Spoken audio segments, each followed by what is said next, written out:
नमस्कार, जय हिंद, वंदे मातरम। बहुत बहुत स्वागत है आप सभी अभ्यर्थियों का आपके अपने YouTube चैनल एग्जाम ट्रिकी में। दोस्तों, आज हम इस वीडियो में बात करेंगे इंट्रोडक्शन टू डिसेबिलिटी के जो अच्छे से प्रश्न आते हैं आपके पेपर में। कुछ प्रश्न ऐसे हैं जो अभी बैक पेपर्स हुए थे, सप्लीमेंट्री के पेपर्स हुए थे, उनसे लिए गए हैं, और कुछ प्रश्न ऐसे हैं जो काफ़ी पुराने पेपरों से लिए गए हैं। और आपको ऐसे ही प्रश्न आपके पेपर में देखने को मिलेंगे अगर बहुविकल्पीय प्रश्न आते हैं तो, यानी कि मल्टीपल चॉइस क्वेश्चंस आते हैं तो। आप सभी को पता है कि जो इंटेलेक्चुअल डिसेबिलिटी के स्टूडेंट्स हैं, इनके 5 नंबर के जो क्वेश्चंस हैं वो मल्टीपल चॉइस आने हैं, और जितने भी स्टूडेंट्स हैं हियरिंग इम्पेयरमेंट के हैं, इनके में भी आपका जो क्वेश्चंस हैं वो मल्टीपल चॉइस क्वेश्चंस आएंगे। विजुअल इंपेयरमेंट के जो स्टूडेंट्स हैं उनके में भी मल्टीपल चॉइस क्वेश्चंस आने हैं। तो आज हम बात करेंगे उन प्रश्नों पर जो कि काफ़ी इंपॉर्टेंट हैं। चैनल पर पहली बार विजिट कर रहे थे तो चैनल को सब्सक्राइब कर लीजिएगा, और अपने उन मित्रों के पास में वीडियो को शेयर कर दीजिएगा जो आपके साथ में पढ़ते हैं। हमारे इस परिवार में उनको भी जोड़ लीजिएगा। चैनल पर पहली बार विजिट कर रहे थे तो चैनल को सब्सक्राइब करने के बाद में बेल आइकन में ऑल का जो ऑप्शन आएगा उसको प्रेस कर लीजिएगा। वीडियो को शेयर करना ना भूलिएगा। और पहला प्रश्न है आपके सामने, और यह प्रश्न जो है वह पूछा गया प्रश्न है और लगभग हर बार यहाँ से प्रश्न उठता है। अधिगम अक्षमताओं से लगभग हर बार प्रश्न उठता है, और आपके सामने है डिसग्राफिया से तात्पर्य है। डिसग्राफिया से तात्पर्य है। अच्छा, ग्राफ एक पेपर पे कैसे बनाई जाती है? जब हम अपनी पेंसिल या पेन को पकड़ते हैं तभी किसी पेपर पर हम ग्राफ बना सकते हैं। याद करने का तरीका बता रहा हूं और कुछ भी नहीं। तो दोस्तों, डिसग्राफिया, हम जब पेंसिल पकड़ेंगे या पेन पकड़ेंगे उसके बाद में पेपर पर ग्राफ बनाएंगे, यानी कि लिखेंगे। तो दोस्तों, लिखने संबंधित जो अक्षमता होती है वो डिसग्राफिया के अंतर्गत जाती है, अर्थात यहाँ पर आपका सी ऑप्शन जो है वो सही हो जाएगा। और सुनिएगा ध्यान से, डिसलेक्सिया क्या होगा दोस्तों? डिसलेक्सिया, जो डिसलेक्सिया होता है ये होता है पढ़ने संबंधित अक्षमता, और गणितीय संबंधित जो गणित के संबंधी अक्षमताएं होती हैं वो होती है आपकी डिसकैलकुलिया। तो याद रखिएगा, आपको यहाँ से 1 नंबर दे करके जाएगा। आगे हम बात करते हैं दोस्तों, हम क्योंकि उन्हीं प्रश्नों पर बात करते हैं जो आप लोगों के लिए काफ़ी इंपॉर्टेंट हैं, और बहुत ही इंपॉर्टेंट प्रश्न आपको इस वीडियो में देखने को मिलेंगे। वाकई दोस्तों मज़ा आ जाएगा बिल्कुल।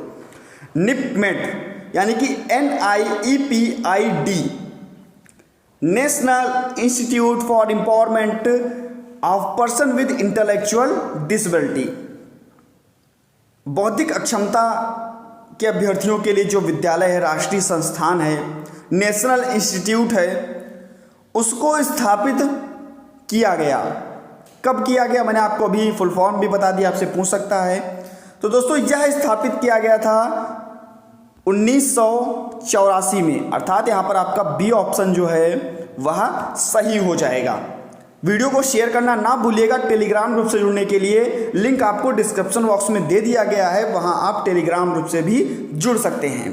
बात करते हैं तीसरे प्रश्न पर, और पूछा गया राष्ट्रीय न्यास अधिनियम यानी कि नेशनल ट्रस्ट एक्ट, जो स्थापित किया गया 1999 में, और इस एक्ट में कितनी दिव्यांगताएं शामिल हैं मैं बताना चाहूँगा। सुनिएगा, PWD एक्ट 1995 7 दिव्यांगताएं, RPWD एक्ट यहां पर दोस्तों 2016 में इस एक्ट को लाया गया, और यहां पर 21 प्रकार की दिव्यांगताएं।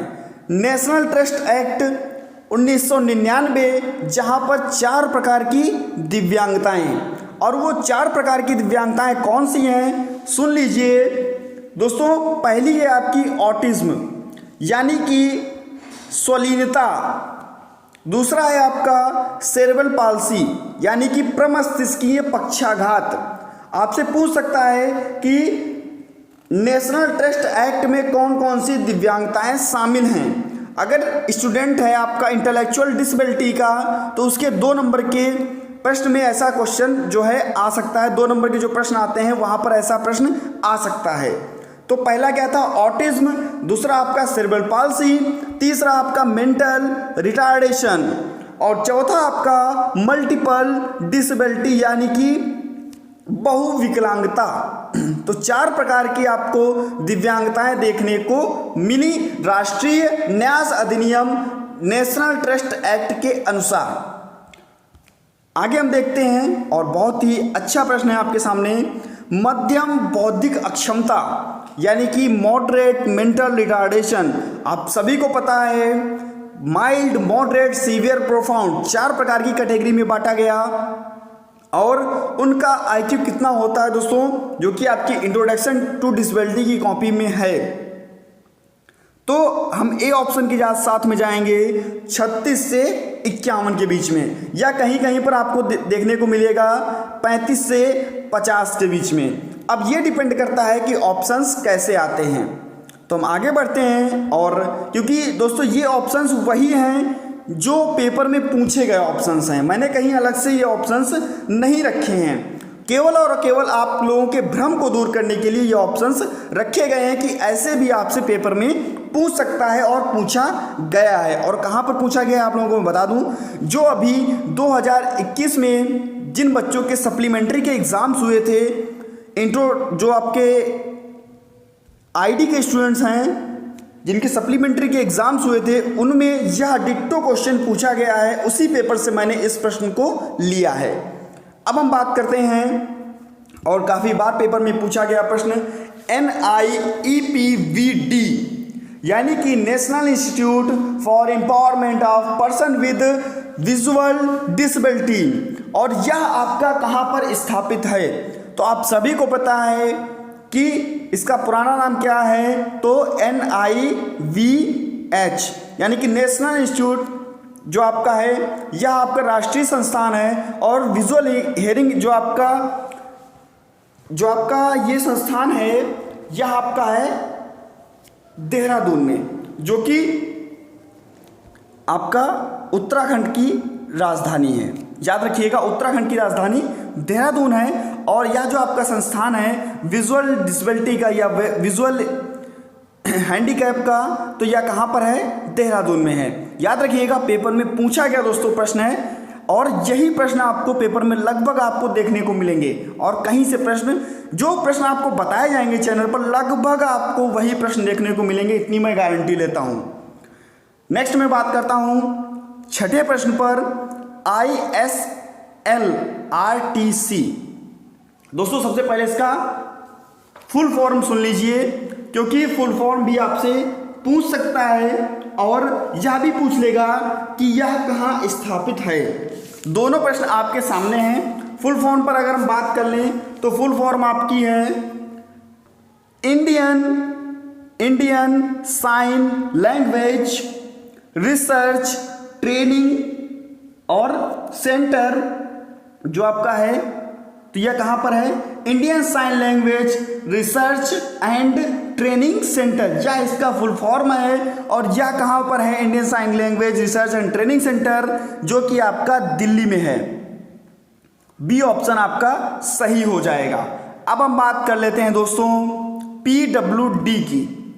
आप सभी को पता है कि यहाँ पर PWD एक्ट में 7 प्रकार की दिव्यांगताओं के बारे में बताया गया, लेकिन ऐसे भी प्रश्न आपसे पूछ सकता है उन 7 प्रकार की दिव्यांगताओं को बताइए, या ऐसे भी आपसे प्रश्न पूछ सकता है कि जो ये 4 दिव्यांगताएं दी गई हैं, इनमें से कौन सी ऐसी दिव्यांगता है जो PWD एक्ट में नहीं है। और प्रश्न पूछा भी गया है, अच्छा प्रश्न है। सबसे पहले सुन लीजिए PWD एक्ट का फुल फॉर्म दोस्तों, पर्सन्स विद डिसेबिलिटीज।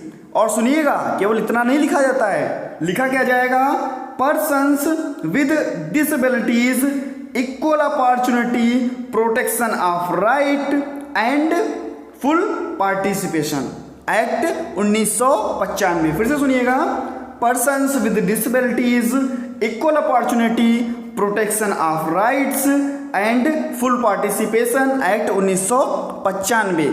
जहां पर आपको श्रवण बाधिता भी देखने को मिलेगी, मानसिक मंदता भी देखने को मिलेगी, पूर्ण दृष्टि बाधिता भी देखने को मिलेगी। लेकिन तेजाब हमला पीड़ित जो आपका है यह आपको RPWD एक्ट में देखने को मिलेगा, जहां पर 21 प्रकार की दिव्यांगताओं के बारे में बताया गया और यह एक्ट आपका आया 2016 में। आप लोग समझ गए होंगे कि इस प्रश्न के अनुसार आपका जो है वह डी ऑप्शन सही हो जाएगा, दिव्यांगता नहीं है पूछा गया। अब हम बात करते हैं, एक है आपका हेयरिंग इंपेयरमेंट का क्वेश्चन, क्योंकि आपकी यूनिट 2.1 जो है शायद वो आपकी हेयरिंग इंपेयरमेंट की है। अल्प श्रवण बाधिता होती है, अल्प श्रवण बाधिता होती है। और दोस्तों ध्यान रखिएगा, जब हम डेसिबल को इंग्लिश में लिखते हैं या डीबी लिखते हैं तो ऐसे लिखते हैं, डी छोटी बनेगी, बी बड़ी बनेगी। इस बात का ध्यान रखिएगा, आपसे पेपर में पूछा जा सकता है। अल्प श्रवण बाधिता होती है, ए ऑप्शंस के साथ में जाएंगे 41 से 55 डेसिबल के बीच में। आगे हम बात करते हैं और यहां पर आपके सामने है मोनोप्लेजिया के अंतर्गत प्रभावित कौन सा अंग प्रभावित होता है। मोनोप्लेजिया के अंतर्गत कौन सा अंग प्रभावित होता है। आप सभी को पता है सेरेब्रल पाल्सी आप सभी ने पढ़ा होगा। मोनोप्लेजिया, डाईप्लेजिया, पैराप्लेजिया, क्वाड्रिप्लेजिया, ये सभी आपने पढ़ा होगा। तो यहां पर मोनोप्लेजिया के बारे में पूछा गया है, जो कि सीपी के प्रभावित अंगों के आधार पर हैं। और मोनोप्लेजिया के अंतर्गत एक हाथ या एक पैर प्रभावित होता है, अर्थात आपका सी ऑप्शन जो है वह सही हो जाएगा। नेक्स्ट हम बात करते हैं, इस वीडियो का लास्ट प्रश्न है, मांसपेशीय क्षरण यानी कि जिसको हम बोलते हैं मस्कुलर डिस्ट्रॉफी कितने प्रकार की होती है। तो दोस्तों मस्कुलर डिस्ट्रॉफी जो है कितने प्रकार की होती है बताइए, जल्दी से बताइएगा। आपके कितने प्रश्न इस वीडियो में सही हुए हैं। दोस्तों मस्कुलर डिस्ट्रॉफी जो है वह होती है आपकी 2 प्रकार की, और सुन लीजिएगा कौन कौन से प्रकार हैं। एक आपका है डचमी मस्कुलर डिस्ट्रॉफी, और दूसरा आपका है अर्ब्स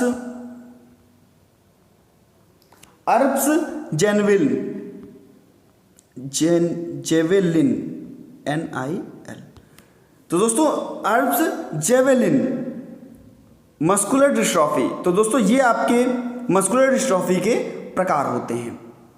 आपको वीडियो कैसा लगा बताइएगा, कितने प्रश्न आपके सही हुए बताइएगा। और साथ ही साथ अगर आप लोग और भी कोई वीडियोस पढ़ना चाहते हैं यूट्यूब चैनल पर, तो आप लोग क्या कीजिएगा, कमेंट सेक्शन में बताइएगा। जब ज़्यादा कमेंट होंगे उस टॉपिक के आप लोगों को तब वीडियो प्रोवाइड करा दी जाएगी।